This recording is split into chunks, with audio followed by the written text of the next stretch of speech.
आदमपुर उपचुनाव में भाजपा प्रत्याशी भव्य बिश्नोई ने भारी बहुमत से जीत हासिल की। मुख्यमंत्री ने भव्य बिश्नोई को दी शुभकामनाएं, कहा जनता ने भाजपा पर जताया विश्वास।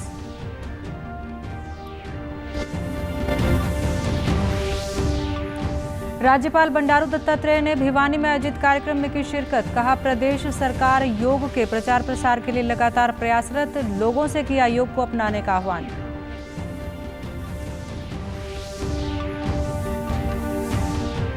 भारतीय नौसेना के जवानों द्वारा आयोजित रन फॉर यूनिटी दौड़ आज पंचकुला से चंडीगढ़ के लिए हुई रवाना। दौड़ का मुख्य उद्देश्य लोगों को उनके स्वास्थ्य के प्रति जागरूक करना।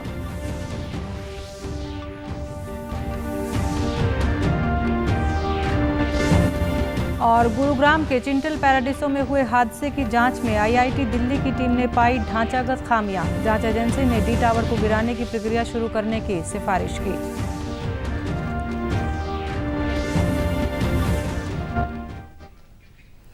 नमस्कार, मैं मंजू सिंधु और खबरें विस्तार से। आदमपुर विधानसभा उपचुनाव में भारतीय जनता पार्टी के प्रत्याशी भव्य बिश्नोई ने भारी मतों से जीत हासिल की। मुख्यमंत्री मनोहर लाल ने भाजपा प्रत्याशी को बहुमत प्रदान करने के लिए आदमपुर क्षेत्र की जनता का आभार प्रकट किया। 3 नवंबर को हुए आदमपुर उपचुनाव के लिए आज मतों की गिनती की गई।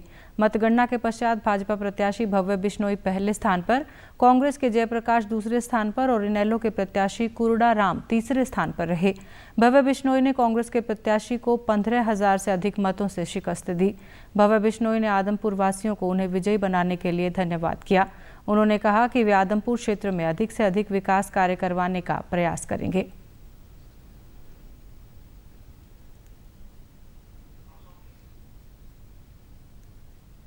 हमारे परिवार को मजबूत और कायम रखने का काम किया और जात पात के नाम पर राजनीति करने वालों को, झूठ फरेब और सभ्यता की राजनीति करने वालों को बाहर का रास्ता दिखाने का काम किया।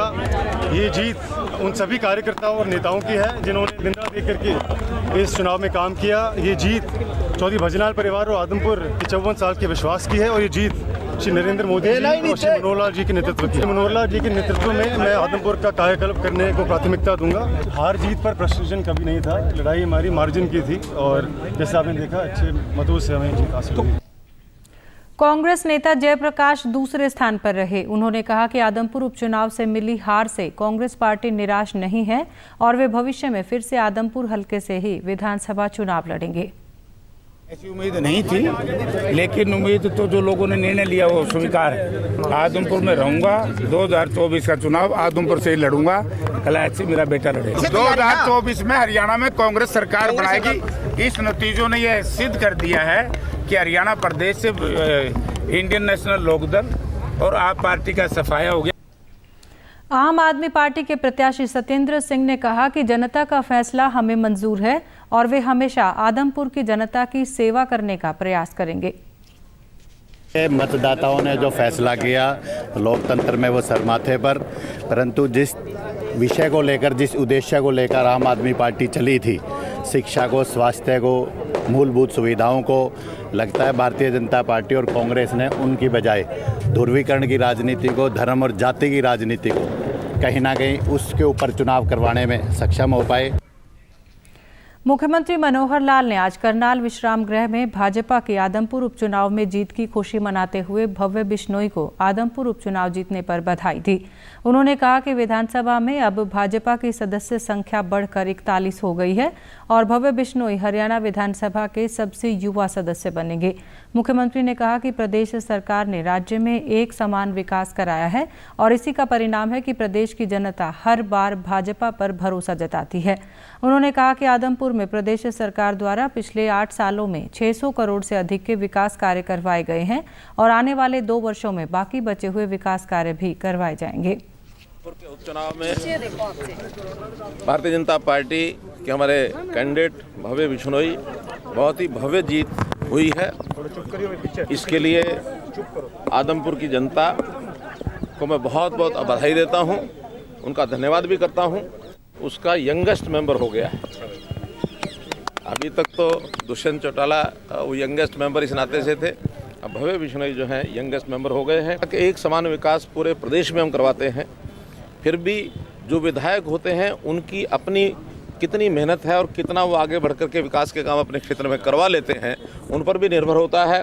अभी तक चूँकि ये क्षेत्र विपक्ष के विधायक के नाते रहा है, हमने यहाँ भी पिछले 8 साल में लगभग 600 करोड़ रुपए से ऊपर के काम यहाँ करवाए हैं। फिर भी हमारा ये जो नया यंग एक मेंबर ये बना है और इसमें लोगों की अपेक्षाएं भी हैं, तो अगले 2 साल के अंदर बहुत काम जो भी वहाँ के बच्चे हैं पूरे कराएंगे। राज्यपाल बंडारू दत्तात्रेय ने आज भिवानी में आयोजित 3 दिवसीय ध्यान जागृति शिविर के समापन अवसर पर मुख्य अतिथि के तौर पर शिरकत की। कार्यक्रम के दौरान राज्यपाल ने विद्यार्थियों को सम्मानित भी किया। राज्यपाल ने कहा कि प्रदेश सरकार योग के प्रचार प्रसार के लिए लगातार प्रयास कर रही है। उन्होंने कहा कि प्रदेश के 6000 गांवों में योगशालाएं खोली गई हैं, जिनमें ग्रामीण लोग योग से परिचित हो रहे हैं। उन्होंने शिविर में आए लोगों से योग को अपनाने का आह्वान किया। और मैं प्रधानमंत्री नरेंद्र मोदी जी को अभिनंदन करना चाहता हूँ। इन्होंने विश्व पर यूएनओ में योगा का पहचान लाया है और 21 जून को योगा दिवस मनाने का विश्व भर में जो काम शुरुआत हुई है, इससे भारत की प्रतिष्ठा बढ़ी। हमारी भारतीय संस्कृति और भारत की गौरव और बढ़ना चाहिए।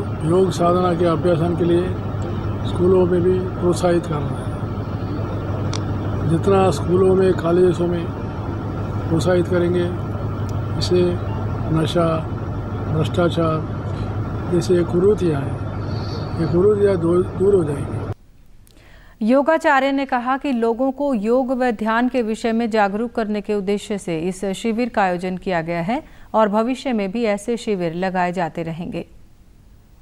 शारीरिक बीमारियां हम आसन प्राणायाम करके ठीक कर सकते हैं और मानसिक बीमारियां हम ध्यान करके ठीक कर सकते हैं। जैसे भोजन को शरीर की आवश्यकता होती है ना, ऐसे ही एक मस्तिष्क को, मन को, आत्मा को एक ध्यान की आवश्यकता होती है। और हमारा प्रयास है कि हर आदमी स्वस्थ बने, सुखी बने, आनंदित बने, अपने जीवन को आनंद की ओर ले जाए, स्वयं भी सुखी रहे, दूसरों को भी सुख और आनंद देने का प्रयास करें।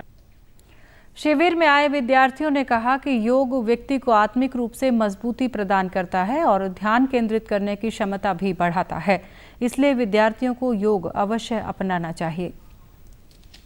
सम्मानित भी किया गया है श्री राज्यपाल जी द्वारा। योग हम सबको अंदर से स्वस्थ रखता है, वो हमारे मन को प्रसन्न रखने में हमारी मदद करता है। ये योगा शिविर के उपरांत एक ऋतु है। योगा हमें अंदर से मजबूत बनाती है। पढ़ाई लिखाई से हम जीवन में अच्छी पोस्ट पे तो जा सकते हैं, लेकिन हमें अंदर से मजबूत भी रहना चाहिए। योग का हमारी ज़िंदगी में बहुत महत्व है। साइंस और योग दोनों ही एक दूसरे से जुड़े हैं। दोनों ने ही योग की मदद से मुझे पढ़ने में बहुत मदद मिली। भारतीय नौसेना के जवानों द्वारा आज़ादी के अमृत महोत्सव को समर्पित रन फॉर यूनिटी का आयोजन किया जा रहा है। भारतीय नौसेना के सदस्यों का दल आज पंचकूला से चंडीगढ़ की ओर रवाना हुआ। ये दल प्रदेश के विभिन्न जिलों से गुजरते हुए 3 दिसंबर को दिल्ली पहुंचेगा।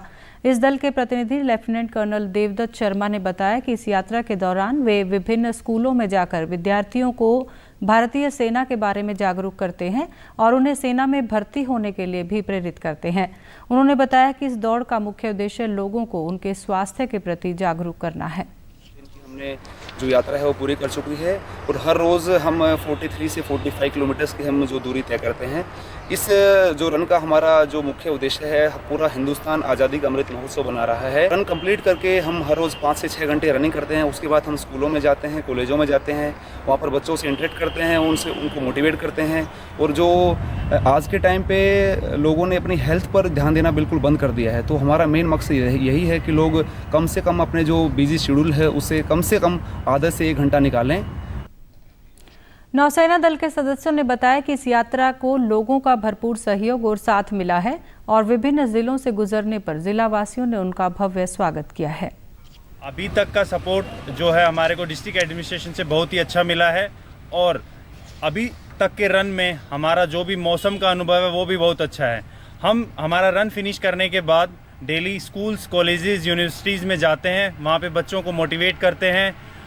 बच्चों को मोटिवेशन के साथ साथ हम उनको कैरियर इन डिफेंस के बारे में भी बताते हैं। दौड़ रहे इनके साथ, हमारा टीम के साथ 1500 किलोमीटर तो 35 डेज में 35 दिन में कर रहे, तो बहुत खुशी है हम, क्योंकि हमारा अच्छा टीम है, हम सब एक ही साथ चल रहे थे। गुरुग्राम के उपायुक्त निशांत कुमार यादव ने कल गुरुग्राम में आयोजित पत्रकार वार्ता को संबोधित किया। उन्होंने चिंटल पैराडिसो के टावर डी में हुए हादसे की IIT दिल्ली की टीम की रिपोर्ट साझा की। उन्होंने बताया कि टीम ने इस टावर के निर्माण में ढांचागत कमियां पाई हैं, जिसकी मरम्मत तकनीकी और आर्थिक आधार पर संभव नहीं है। इसलिए जांच एजेंसी ने इस टावर को पूर्ण रूप से बंद करके गिराने की सिफारिश की है। उन्होंने बताया कि अतिरिक्त उपायुक्त की अध्यक्षता में गठित कमेटी की विस्तृत रिपोर्ट आने के बाद ही जिला प्रशासन द्वारा अगली कार्रवाई की जाएगी। उपायुक्त ने कहा कि रिपोर्ट के आधार पर फ्लैट मालिकों को दावा निपटान के विकल्प दिए जाएंगे। गौरतलब है कि 10 फरवरी को चिंटल पैराडिसो के टावर में हुए हादसे में 2 व्यक्तियों की मौत हो गई थी, जिसके बाद IIT दिल्ली की टीम को टावर की ढांचागत सुरक्षा जांचने की जिम्मेदारी सौंपी गई थी।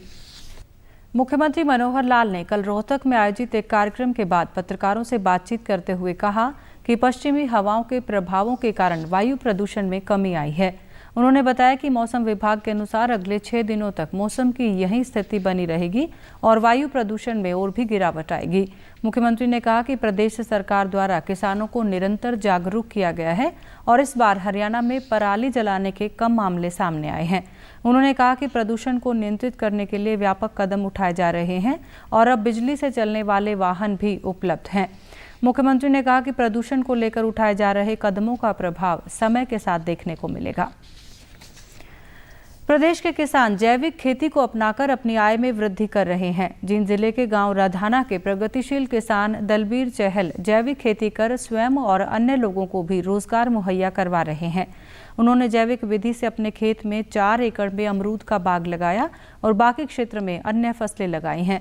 दलबीर ने कहा कि उन्हें अपने उत्पाद बेचने के लिए कहीं बाहर नहीं जाना पड़ता, अपितु उसके उत्पाद की खरीद लोग खेत में ही आकर कर लेते हैं।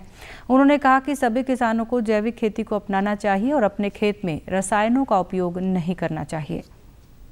6 एकड़ जमीन है, 6 में से 4 एकड़ में जैविक करता हूँ। आप देख सकते हैं मेरा बगीचा अमरूद तैयार है और ऑनलाइन मेरा अमरूद बिकता है और कुछ फल लोग यहीं से ले जाते हैं और बिल्कुल जहर मुक्त जो है इस प्रकार की हम खेती करते हैं, जिसमें कणक है, सरसों का तेल है और अमरूद है और ये हिसार सफेदा की क्वालिटी है जी।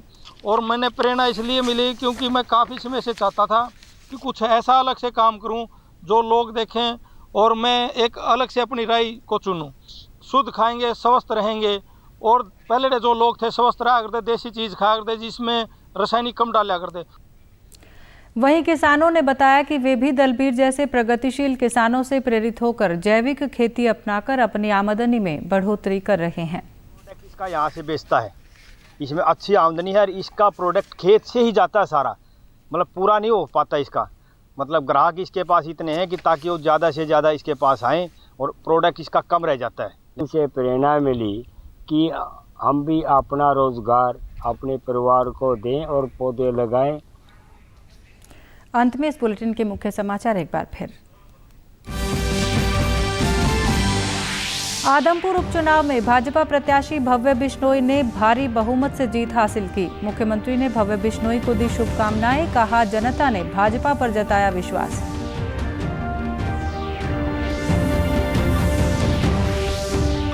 राज्यपाल बंडारू दत्तात्रेय ने भिवानी में आयोजित कार्यक्रम में की शिरकत, कहा प्रदेश सरकार योग के प्रचार प्रसार के लिए लगातार प्रयासरत, लोगों से किया योग को अपनाने का आह्वान।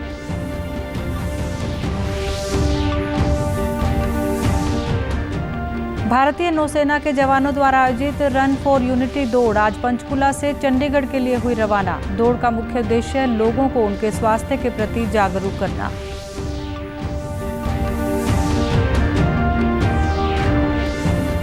और गुरुग्राम के चिंटल पैराडिसो में हुए हादसे की जांच में IIT दिल्ली की टीम ने पाई ढांचागत खामियां। जांच एजेंसी ने डी टावर को गिराने की प्रक्रिया शुरू करने की सिफारिश की। समाचारों में आज के लिए इतना ही। नमस्कार।